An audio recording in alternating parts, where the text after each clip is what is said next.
8월에 우리 모두 믿음으로 살 수 있기 바랍니다. 우리를 가리켜 사람들이 신자라 그러는데 신자 믿는 자란 뜻이잖아요. 믿는 자는 믿음으로 살아야 그게 진짜 믿음이에요. 입술로 고백하는 믿음도 중요하지만 진정한 믿음의 고백은 삶으로 고백하는 거예요. 생활로 신앙을 고백할 수 있을 때 그 믿음이 온전한 믿음이다. 그렇게 말하게 됩니다. 오늘 본문 말씀 가운데 보게 되면 아브라함이 하나님의 인도하심을 따라 그들이 가나안 땅에 와서 정착을 시도하게 되는데 그때에 첫 번째 위기를 만나게 됩니다. 아브라함의 조카 롯이 함께 왔는데 아브라함도 목축하는 사람이고 롯도 목축하는 사람인데 지역은 좁은데 한 골짜기에 많은 가축을 먹이다 보니까 물도 부족하게 되고 초지도 부족하니까 두 집안의 목자들 간에 다툼이 생기게 됩니다. 자, 그랬을 때 아브라함이 조카 롯에게 이제 우리가 이렇게 한 곳에 모여서 다툴 게 아니라 서로 흩어지자. 너는 너대로 가고 나는 나대로 가는데 중요한 건 내가 너에게 우선권을 줄 테니까 내가 선택해라. 내가 좌하면 내가 우하고 내가 우하면 난 좌하리라. 그래서 두 사람이 흩어지게 되었다 하는 것입니다.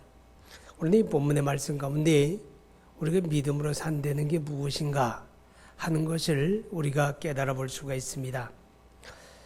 우리가 믿음으로 산다고 하는 건 어떤 의미에서 선택의 문제다 하는 겁니다. 우리 8월 한 달에 믿음으로 살기 바라는데 선택을 잘해야 한다 그 말이죠. 믿음으로 선택을 해야 돼요. 우리가 사람이 자기 욕심을 따라 선택하면 그 결과는 항상 불행하게 됩니다.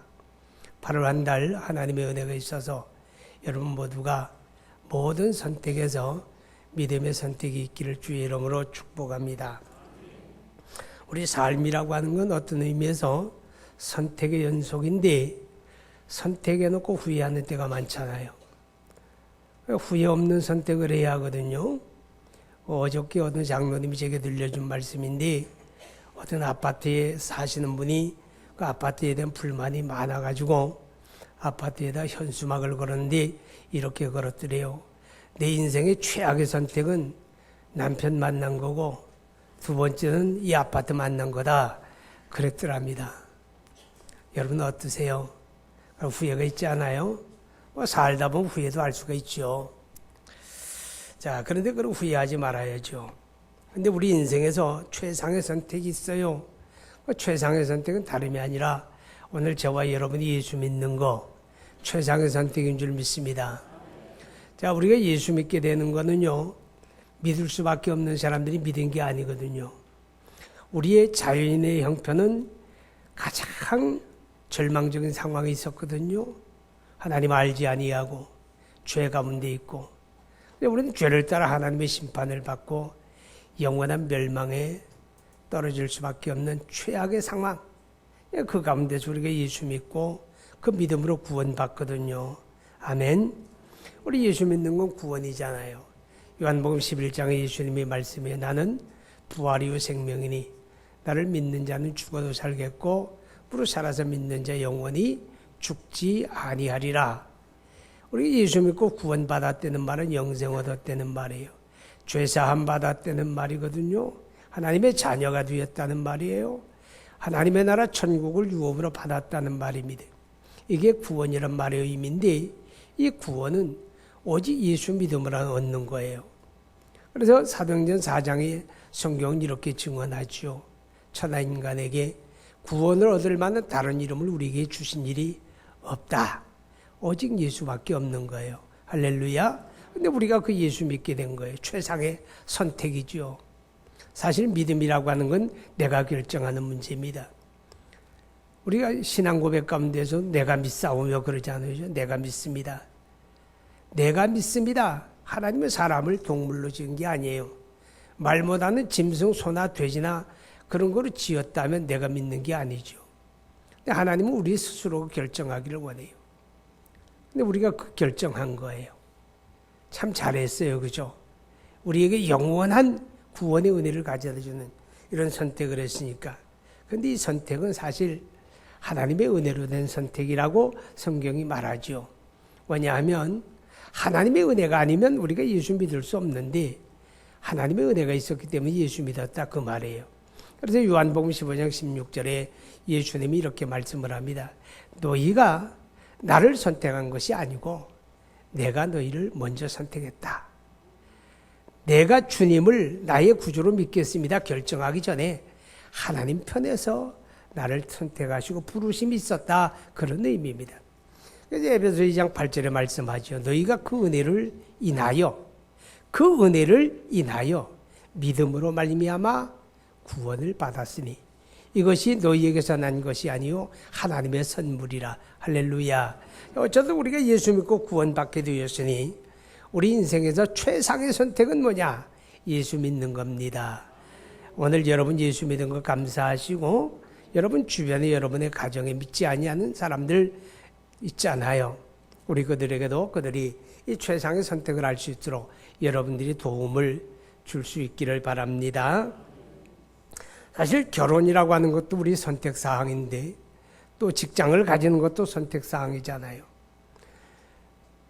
뭐 그런 것만 아니라 오늘 이 주일에 예배당 올까 말까 이것도 여러분의 선택의 결과죠. 근데 어떤 사람은 굉장히 갈등이 있었을 거예요. 모처럼의 주말인데 또 여름 휴가의 피크라고 하는데 내가 예배당 가야 하나? 안 가면 안 될까? 그런 갈등 가운데서 이 자리에 오셨으니 여러분은 대단히 승리자가 된 겁니다. 또 우리가 교회를 선택하는 것도 우리 선택에 달린 문제잖아요. 뭐 농어촌에 있는 교회들이야 선택의 여지가 없어요. 그렇죠? 그 지역에 딱 교회 하나 있으니까. 근데 도시에 있는 교회는 늘 선택을 하게 됩니다. 그러다 보니까 교인들이 뭐 이 교회도 가고 저 교회도 가고 왔다 갔다 하는데 여러분 혹시라도 교회를 선택하게 된다면 이 두 가지는 꼭 명심하십시오. 하나는 뭐냐? 하나님의 말씀의 기준을 가지라는 겁니다. 하나님의 말씀에 복음이 있느냐? 아니 설교 없는 교회는 없겠죠. 설교 없는 예배는 없는데 설교라고 해서 다 설교가 되는 건 아니에요. 복음이 있느냐 그 말이죠. 복음만이 구원의 능력이고 복음만이 우리를 변화시키는데 그 복음이 없으면 그냥 단순한 종교적인 교훈, 도덕적인 교훈이라면 이 세상 어디에서나 다 들을 수 있는 그저 그렇고 그런 이야기에 지나지가 않아요. 이 세상 어디에서도 들을 수 없는 거 그건 오직 예수의 복음밖에 없잖아요. 그러니까 그 교회에 복음이 있느냐 하는 거 첫째 기준이고 둘째 기준은 뭐냐? 혹이라도 여러분이 교회를 또 선택해야 한다면 이거 기억하십시오. 내 사명이 있느냐 하는 겁니다. 그 교회를 통해서 내가 하나님 앞에 어떻게 헌신할 수 있을까? 내가 어떻게 헌신할 수 있을까? 사명 보고 가세요. 사명 버리고 가면 그건 복을 버리는 거예요. 사명을 선택의 순서에 두십시오. 그것이 바로 하나님의 복된 삶의 원리다 하는 것입니다. 자, 이렇게 우리가 선택을 하게 되는데 후회 없는 선택을 하기 위해서는 우리에게 지혜가 필요하겠지요. 야고보서 1장 5절에 말씀합니다. 누구든지 지혜가 부족하거든 후히 주시고 꾸짖지 아니하시는 하나님께 구하라. 지혜가 필요한데 이 지혜를 지혜롭지 못하게 되면 내가 다 선택하고도 후회합니다. 뭐 시장에 가가지고 어떤 물건을 고를 때도 내가 다 뭐 뒤집어도 보고 또 두드려도 보고 어디 흠이 있나 살펴도 보고 살까 말까 망설여도 보고 그리고 결정해서 삽니다. 근데 사가지고 막상 집에 오게 되면 또 후회하죠. 별로 그렇게 쓸모도 없는데 괜히 샀다. 돈이 아깝다. 그럴 때가 있잖아요. 그렇죠? 자, 후회 없는 선택을 위해서 우리에게 지혜가 필요하고 그 지혜는 하나님 앞에 기도하는 자들의 몫입니다. 우리가 기도하고 하나님의 인도하심을 구하고 하나님의 지혜를 구할 때 내가 가지지 아니한 지혜, 후회 없는 선택을 할 수 있는 하나님의 은혜가 있겠다 하는 것입니다. 오늘 본문에 나오는 롯이라고 하는 사람은 최악의 선택을 한 사람으로 소개가 됩니다. 최악의 선택. 정말 멋진 선택을 했다고 생각했습니다. 너무너무 멋진 선택을 했다고 생각을 했습니다. 왜 그런지 아십니까? 여러분 10절 말씀을 보게 되면 이에 롯이 눈을 들어 요단 지역을 바라본 즉 소알까지 온 땅에 물이 넉넉하니 여호와께서 소돔과 고모라를 멸하시기 전이었으므로 여호와의 동산 같고 애굽 땅과 같았더라. 탁 바라보니 최상입니다. 여기밖에 없다. 나 저기로 간다. 선택을 했어요. 약속 번복하기 없기. 그리고 도장 딱 찍고 갔는데 가서 보니 거기 망하는 땅이에요. 거기 하나님의 심판이 있다 그 말이에요. 하나님이 멸하시기 전에 그 말은 뭐예요? 하나님의 심판이 임박했다 그 말이에요. 잘 선택하고 갔는데 선택한 결과는 멸망이었습니다. 최악이었습니다.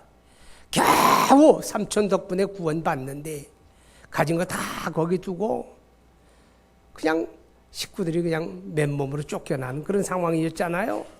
왜 그게 롯의 문제만 그럴까요? 우리도 마찬가지예요. 우리도 뭐 자기 눈으로 보고 여러 가지로 생각해보고 최상이라고 생각해서 선택을 했는데 그것이 흥하는 길이 아니라 망하는 길이 될 수가 있다 그 말이죠. 자, 기억하시기 바랍니다.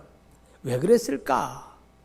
왜 그랬을까? 왜 롯이 그랬을까 하는 문제입니다. 오늘 성경에 보니까 롯이 눈을 들어 바라본 즉, 다시 말하면 눈에 보이는 대로 선택했다고 말이죠. 눈에 보기 좋은 대로 내 눈에 확 들어오니까 이거다 싶어서 선택을 했는데 그것이 최악의 선택이 되었다. 그렇게 말씀을 합니다. 자, 롯이 바라본 요단 소알 땅이라고 하는 것은 여러분 그 4절, 3절을 보게 되면 그가 네게부에서부터 그렇게 말을 시작해요. 네게부라고 하는 게 무슨 말인가 하면 그 이스라엘 팔레스타인 땅에서 네게부에서부터 요단 골짜기 시작이 돼요. 네게부는 사막이에요. 사막 지금은 아주 비옥한 농장지대가 되어 있습니다. 왜냐하면 이제 관계수를 만들어 가지고 거기에 요단강 물을 다 끌어다가 사막에도 물이 흘러가니까 네겝 사막이 지금 이스라엘의 최상의 곡창지대로 바뀌어져 있습니다. 그런데 과거에는 거기가 사막이에요, 사막. 거기서부터 시작을 해서 요단 골짜기에 시작이 됩니다. 요단 골짜기 시작이 되는데 이 팔레스타인 땅에서 요단 골짜기 그러게 되면 가장 비옥한 땅입니다. 사철 물이 흐르고 푸른 초지가 있고 푸른 나무가 있고 그게 요단 골짜기. 거기를 벗어나게 되면 그건 푸른 지대가 없어요. 우기가 되어지게 되면 비가 내려서 여기저기 다 푸르지만 건기가 돌아오게 되면 바싹 말라서 황토색으로 변하는 그런 지역이에요. 그런데 롯이 바라보니까 그 요단, 네겝을 시작해가지고 요단 골짜기 최상의 조건입니다. 얼마나 좋았으면 성경은 이렇게 말합니다. 10절 중간에 보게 되면 소돔과 고모라를 멸하시기 전이었으므로 여호와의 동산 같고 애굽 땅과 같았더라. 여호와의 동산 같다고 하는 말은 창세기에 나오는 에덴 동산 같았다 그 말이에요. 얼마나 살기 좋고 최적의 환경이면 그렇게까지 표현합니까? 그리고 애굽 땅과 같았더라. 이 애굽 땅은 이스라엘 백성들이 야곱의 때 애굽에 들어가 가지고 그들이 430년 동안 살던 데가 고센 지역인데 이 고센 지역은 나일강이 흘러내리는 삼각주예요. 마지막 하류에 있는 삼각주니까 물이 넉넉하고 땅이 비옥해가지고 농사짓고 목축하기에 가장 좋은 땅이 바로 그 고센 지역에 있습니다. 성경 뭐라고 표현하는가 하면 발뒤꿈치를 이렇게 긋기만 해도 물이 흘러내린다고 그랬어요. 발뒤꿈치로 이렇게 긋기만 해도 내가 원하는 대로 물을 끌어들이는 곳이 바로 이 고센 땅이었어요. 마치 그런 곳이었다고 말이죠. 자, 그런데 보세요. 사람 눈에 보는 게 다가 아니잖아요. 사람의 눈으로 보는 게 다가 아니에요. 내 눈에 보여지는 게 다가 아니에요. 롯은 최상의 선택을 했다고 생각했는데 그곳에 예비되어진 하나님의 심판을 보지 못한 겁니다. 소돔과 고모라에 내려질 하나님의 놀라운 심판을 그가 보지 못했습니다. 하나님의 심판을 보지 못하는 것뿐만 아니라 눈에 보기 좋은 대로 선택을 하니까 결과적으로 하나님의 복을 떠나버리고 맙니다. 하나님의 복을 던져버리고 마는 거예요. 자, 여러분 우리가 믿음으로 살고 믿음으로 선택할 때는 하나님의 복을 선택하는 겁니다. 아멘. 하나님의 복을 선택해야 돼요. 하나님의 복을 선택하는 게 사람의 눈에 보여지지가 않을 때가 많아요. 하나님의 복이 다 보여진다면 그걸 선택하겠죠. 그런데 하나님의 복이 사람의 눈에 감추어질 때가 많거든요. 롯이 하나님의 복을 등져버리고 말지요. 하나님의 복이 뭐예요? 아브라함을 떠난 거예요. 아브라함을 떠난 거. 왜냐하면 창세기 12장 2절을 보게 되면 하나님이 아브라함에게 내가 내 본토 친척 아비의 집을 떠나 내가 너에게 지시할 땅으로 가라. 그러면서 2절에 아브라함아 너는 이제부터 복이 될지니라. 너는 이제부터 복이다. 그러는 거예요. 이제부터 너는 복인데 너를 축복하는 자는 내가 복을 주고 너를 저주한 자를 내가 저주하리라. 아브라함아 너는 이제부터 복이다. 너는 복이다. 너는 하나님의 복이다. 그렇게 말씀하는 거예요. 그러니까 롯이 무슨 일이 있어도 아브라함을 떠나지 말아야죠. 결국 눈에 보기 좋은 대로 선택하고 나니까 하나님의 복을 던져버리고 말았다 하는 것입니다. 그게 불행이에요. 그것이 최악의 선택입니다. 여러분, 사람들이 자기 눈에 보기 좋은 대로 선택을 하다가 하나님의 복을 발로 차버리는 경우가 얼마나 많은지 모릅니다. 누가복음 10장 38절 이하에 보게 되면 마르다와 마리아의 이야기가 나옵니다. 어느 날 예수님이 마리아의 집에 방문을 했습니다. 마리아 마르다 자매잖아요.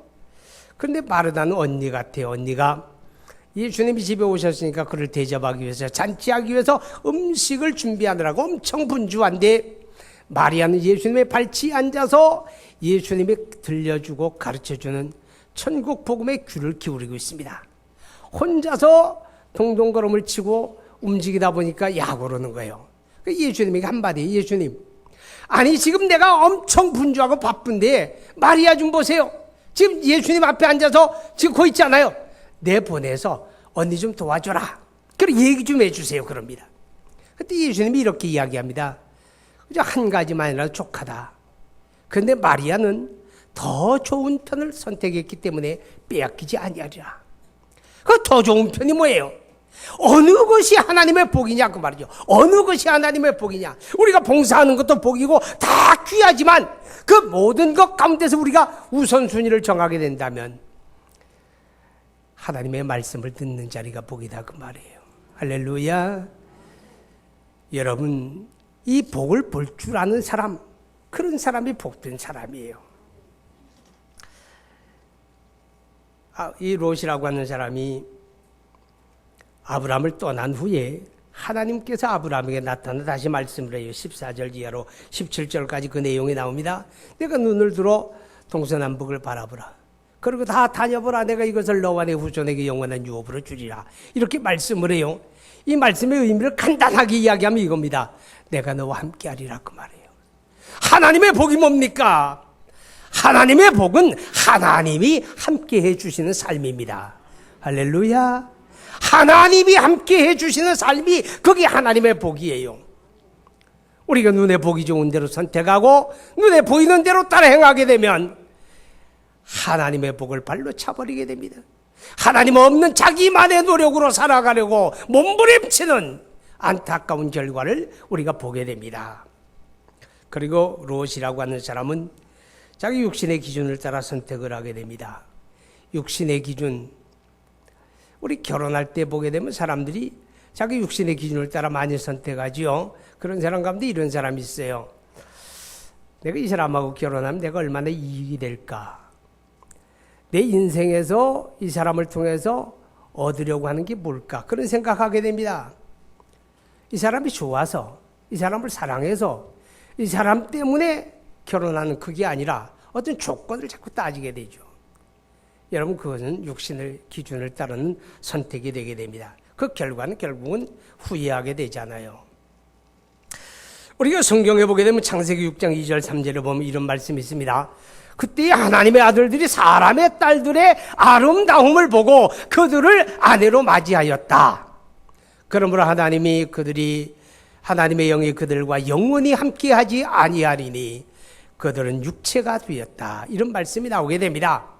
자, 여러분 여기서 한 가지 기억해야 합니다.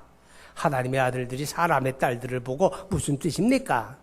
사람의 육신의 기준을 따라서 눈에 보기 좋은 대로 그저 그렇게 했기 때문에 그 결과는 하나님을 잃어버렸다 그 말이죠.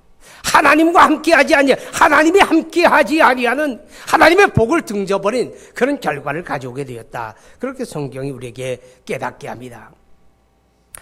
오늘 여러분이 주일 하나님 앞에 예배하기 위해서 열일을 제쳐놓고 이 자리에 오셨어요. 참 잘했습니다. 참 잘했어요. 그런데 우리가 주의를 지킨다고 하는 게 어떤 사람에게는 아주 쉬운 문제지만 또 어떤 사람에게는 너무너무 어려운 선택이 될 수가 있습니다. 가령 우리가 주말에 장사를 해야 하냐 말아야 하는 문제가 있을 수가 있습니다. 대개다 이 주말이 되게 되면 더 성업을 이루게 되고 손님도 가장 많고 매출도 가장 많이 오르고 그러는 것이 주말이 되는 그런 경우가 들어 있습니다.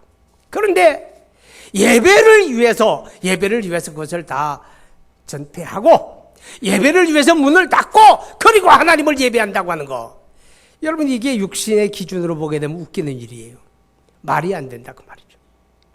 우리가 하나님 앞에 소득의 11조를 드리는 문제도 마찬가지입니다. 그 육신의 기준으로 바라보게 되면 절대로 감당할 수가 없어요. 있을 수도 없는 말이에요. 그러나 우리가 믿음으로 바라보게 되면 그게 하나님의 복이란 걸 알게 돼요. 그게 하나님의 복이란 걸 알기 때문에 믿음으로 선택하는 사람은 하나님의 복을 선택하게 된다 하는 것입니다. 예수님이 마태복음 7장 이렇게 말씀합니다. 너희가 좁은 문으로 들어가기를 힘쓰라. 넓은 문이 넓기 때문에 그리로 들어가는 사람이 많고 많은 사람이 어울려 갈지라도 그 길은 필경 멸망에 이르는 길이다. 좁은 문은 문이 좁고 길이 협착하여 찾는 이가 적지만 그 길은 필경 생명의 길이다. 그렇게 말씀을 합니다. 우리가 육신의 기준을 따라 살게 되면 넓은 문으로 들어가게 됩니다. 그러나 우리가 믿음의 기준으로 살면 그것은 좁은 문으로 들어간, 그러나 확실한 하나님의 승리가 있는 길이다 하는 것입니다. 롯은 자기 욕심을 따라 선택하게 됩니다. 10절에 다시 읽어드리면 이렇습니다. 이에 롯이 눈을 들어 요단 지역을 바라본 즉 소알까지 온 땅에 물이 넉넉하니 여호와께서 소돔과 고모라를 멸하시기 전이었으므로 여호와의 동산 같고 애굽 땅과 같았더라. 욕심이 앞섰다 그 말이죠. 욕심이 발동을 한 거예요. 참 다행이다. 우리 삼촌이 그래도 나한테 먼저 선택하라고 했으니 변하기 전에, 삼촌 마음이 변하기 전에 얼른 선택하자. 나는 이쪽입니다. 삼촌 번복하기 없기요. 나는 이쪽입니다. 자, 약속. 여러분 자기 눈에 보기 좋은 대로 자기 욕심을 따라 선택합니다. 그 땅에 소돔성이 있고 그 땅에 고모라가 있었습니다. 죄악이 관영하고 죄악이 가득 채워져서 하나님의 심판이 예비된 그것을 보지 못했습니다. 여러분 죄를 보는 눈을 가집시다.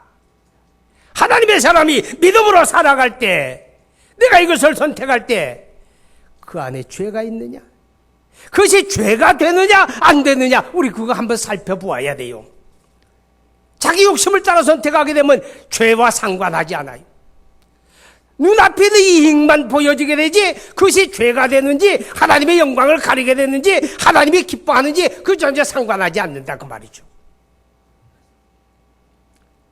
하와는 욕심에 이끌리니까 뱀의 유혹을 받았을 때 선악을 알게 하는 나무를 바라봅니다. 먹음직하고 무함직하고 지혜롭게 할 만큼 탐스럽더라. 욕심에 따라 선택하니까 그 결과는 죄요 죽음이라고 하는 끔찍한 하나님의 심판을 피할 수가 없게 됩니다. 하나님의 성령이 강림하시고 가장 순수하고 가장 거룩하고 가장 완벽했던 교회, 이 예루살렘 초대교회입니다. 그런데 그 초대교회 안에 첫 번 타락이 나타납니다. 사도행전 5장이에요. 아나니아와 삽비라라고 하는 사람이 하나님 앞에 헌금 드리는 일로 범죄하게 되잖아요. 바나바라고 하는 사람이 자기 밭을 있는데 팔아가지고 하나님 앞에 헌금을 합니다. 그랬더니 온 교회가 와, 바나바 참 대단한 분이다. 참 고마운 분이다. 그렇게 이야기합니다. 아나니아와 삽비라라는 사람도 그거 괜찮은데 나도 이 온 회중 가운데 한번 저렇게 높임받고 칭찬받아 볼까? 그래서 손들고 이야기합니다. 자, 여러분 날 좀 보세요. 내가 밭이 있는데요. 나도 이거 팔아 바칠 겁니다. 이렇게 얘기했어요. 사도들에게 가서 내가 그렇게 할 겁니다. 약속합니다. 그리고 밭을 팔았어요. 팔고 나니까 욕심이 들어옵니다. 내가 다 바칠 필요가 뭐 있어? 일부만 바치면 되지. 그래서 밭을 팔아가지고 일부를 갖다 바치면서 이게 제가 밭을 판 것이 일부입니다. 다 못 드리게 됐네요. 누가 뭐라 그럽니까? 누가 뭐라 할 사람 없지 않아요. 누가 무슨 등 떠미는 것도 아니고 강요한 것도 아니고 자기가 잘못해서 했던 건데. 그런데 사람들에게 칭찬받고 높임받고 싶은 욕심은 있으니까 일부를 드리면서 내가 이거 다 드리는 거예요. 몽땅 답니다. 자, 순수했던 예루살렘 교회 첫 번 타락이 나타납니다. 그때 사도 베드로가 말합니다. 아나니아야, 내가 사람들에게 거짓말하는 것이 아니라 내가 하나님을 시험한 거다. 내가 하나님을 시험한 거다. 그렇죠. 욕심 때문이었습니다.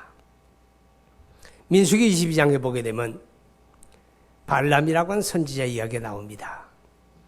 그때 이스라엘 백성들이 출애굽해서 가나안 땅을 가기 위해서 모압 지역을 지나게 되는데, 그때 모압 왕이 발락이라고 하는 왕이 발람이라는 선지자를 불러가지고 저 이스라엘 백성들을 저주해라.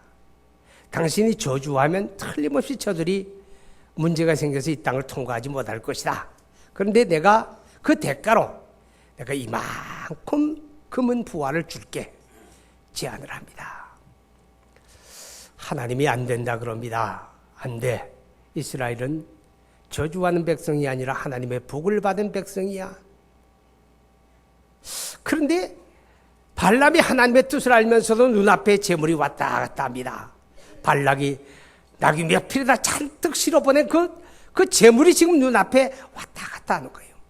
내가 한 번만 저들의 요청을 받아들이게 되면 그 많은 재물이 다 내 것이 될 텐데 하나님이 하지 말라니까 참 아쉽다. 그러면서도 그 욕심에 이끌려서 결국 발락의 소원을 따라 이스라엘 앞에 올무를 놓게 됩니다.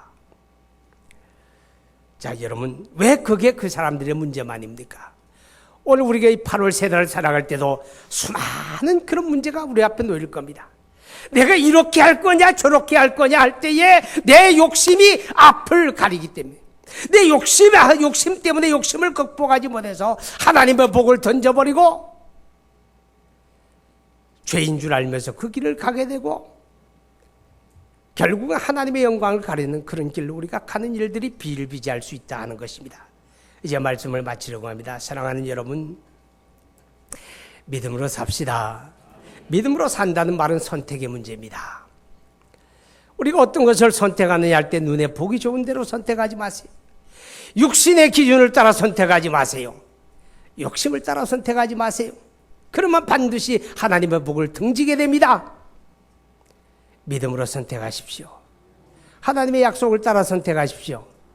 그 길은 하나님이 함께 하시는 복이 됩니다. 8월 한 달 저와 여러분 그런 믿음 안에 있기를 주의 이름으로 축복합니다. 우리 함께 기도하십시다.